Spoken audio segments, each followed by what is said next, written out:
You are too concerned with what was and what will be. There's a saying, yesterday is history, tomorrow is a mystery, but today is a gift. That is why it is called the present.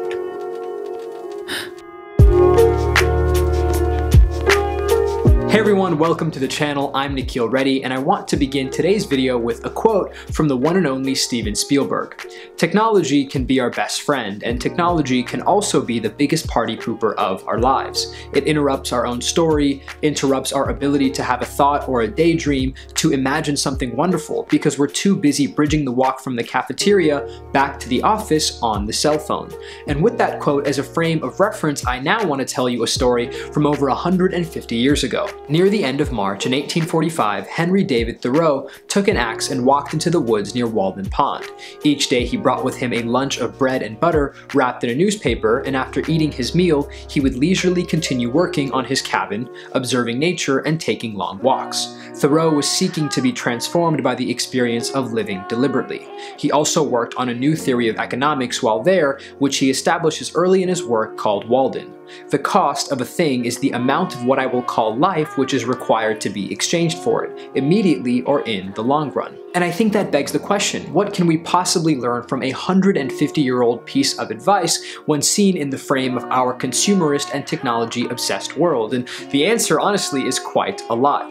If we look at it from Thoreau's point of view, in general terms, we really need to think about the benefits that we receive from all of the extra work we do and time we waste in our lives. To him, Thoreau is able to satisfy all of the basic needs quite comfortably with the equivalent of 1 day of work per week. He uses the examples of farmers who do back-breaking work for marginal returns. What these farmers are actually gaining from all the life they expend in sacrifice is slightly nicer stuff.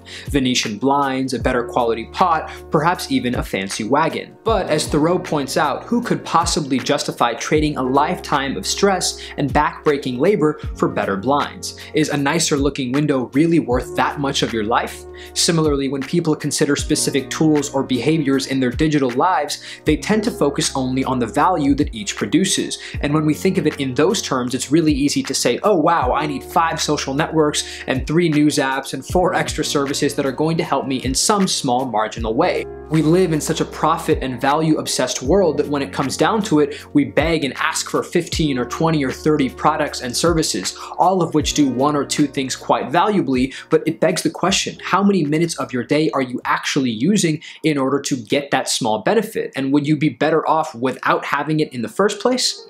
Think of it this way.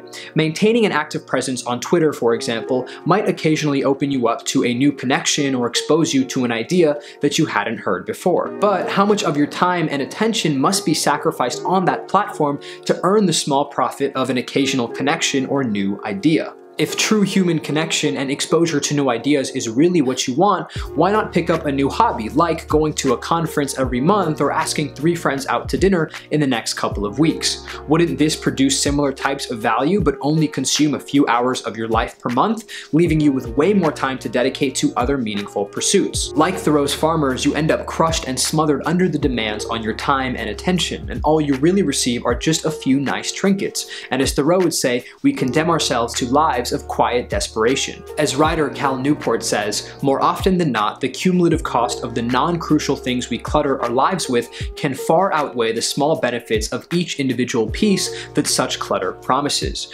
Going a step further, I encourage and implore all of you to think very deeply about the value that your products, services, and social media platforms truly afford you.